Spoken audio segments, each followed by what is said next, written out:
we have to believe only one God. And We believe on God too. listen, all the prophets, we have to believe on them. Do you? Hold up. Yeah. Do you believe all the prophets? Have you read the writings of the prophets in the Torah? Torah and Injil and, Have you read and the them? Quran. Have you read the Torah and the Injil? Yeah, I read Torah and Injil from Quran. They are No, four hold on. No. If you read the Quran is not the same thing as the Torah and the Injil. The Quran tells you to read and believe the Torah and the Injil. So therefore, they are different books. They are books that came before the Quran. And so have you actually read the Torah and the Injil yourself? Not much.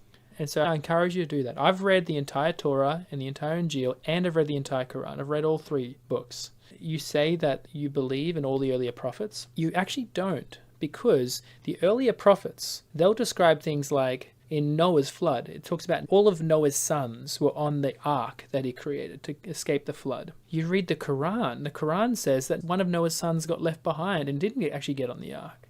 Now that would then be a direct contradiction from what actually happened in the story in Noah that we can read in the Torah. So when Muhammad says, oh yeah, we follow all the earlier prophets, and then gets key details wrong about their life, he's not really believing the earlier prophets. He's just picking and choosing what he wants to believe about them. And he's trying to rely on them to give credibility to himself and to say, you got to trust me as an extra prophet of God. But I actually don't think there's a reason to trust Muhammad. We don't worship Muhammad. We But don't you worship trust him. Jesus. Do you trust We don't Muhammad? worship Muhammad. No, we don't worship Muhammad. No, I didn't say worship. I said, do you trust Muhammad? Of course, he's a prophet of God. How do you know? He claimed to be a prophet of God. There's many people who claim even today to be prophets of God, that you don't trust them.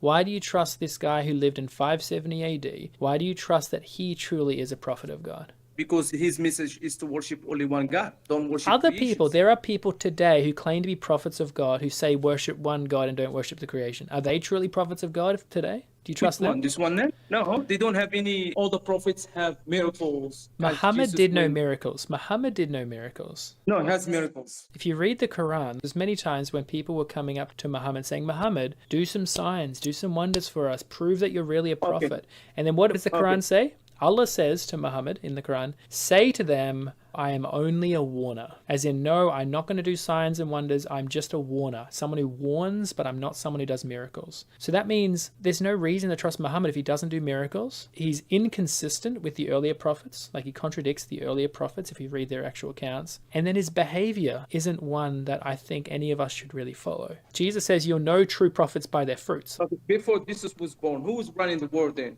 Jesus. He wasn't born. They were other prophets. Now, you're making a mistake here. When Jesus was born, that doesn't mean that's when he came into existence. He's always existed.